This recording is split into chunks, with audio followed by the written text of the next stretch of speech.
let's come back. You touched on it, education. The numbers are always fascinating, aren't they?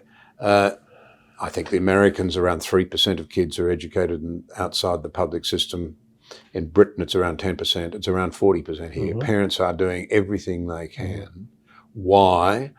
Well, because the raw numbers will tell you that the government schools are not doing as well. There's just no other way of putting it. The OECD, the Organisation for Well-to-Do Countries, has done a lot of work, longitudinal studies on educational outcomes. We spend considerably more than the average rich country does per child. Yes. That's the first reality. Yes. We are spending more. Yes. This is not a funding problem. No, it's not. We have amongst the worst childhood behaviour in the classroom in the world. Yep. And we have some of the poorest and rapidly declining outcomes. And whilst I'm having a go at the coalition, I think we're in New South Wales. I would have thought the education portfolio in New South Wales is one of the most important in the country. Correct. One of the most important portfolios, state or federal, anywhere, because it educates 40% of the kids in Australia. It's the nearest thing to a universal experience that Australians have is going to a state school in a place like New South Wales. And the standards are declining. In fact, some people would say New South Wales is leading the decline. And we had a long time to do something about it. And I'm afraid the raw numbers tell you can't get away from it. It's not very impressive. We're letting our kids down. No, look, you're right, John. And that's feeding. We're teaching them how to criticise, but not how to think critically. Yep. And again, it's not hard to know what should be done. We need a stronger academic curriculum. We need better quality teachers.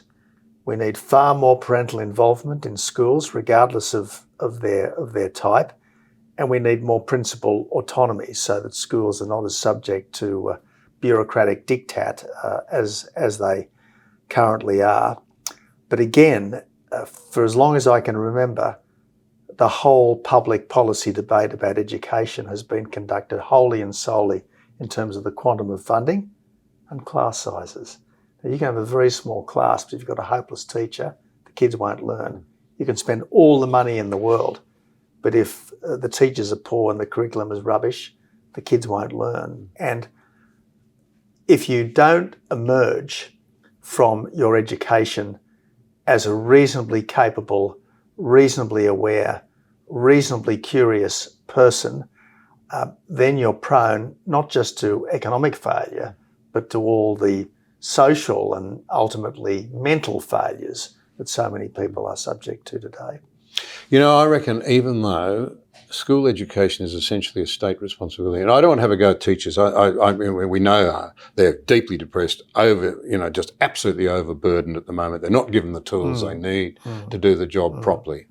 So by and large, I have to say this, I have a lot of teachers in my own family, they need support rather than condemnation. Correct.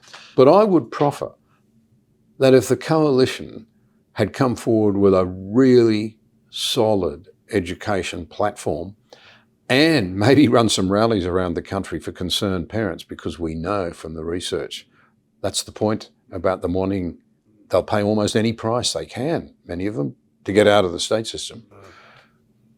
They want more say and they want a better education. They want their kids equipped to think, not to be told what to think. Correct. I reckon that in itself could have tipped the scales. And look, whenever Peter ventured into the so-called cultural areas, sure, he was attacked uphill and down dale by the left that support the cultural dissolution that's going on. But whenever Peter ventured into this field, when he said there'd be one flag, not three, when he said that we needed education, not indoctrination, when he said that he found all these welcomes to country and acknowledgements of country overdone, I think there was a surge of support for him. But he generally, having raised the topic, then didn't prosecute it. And again, if you want to be a leader, it's one thing to state a position, raise a concern, but over time you've got to come up with a way forward, and we just didn't do that.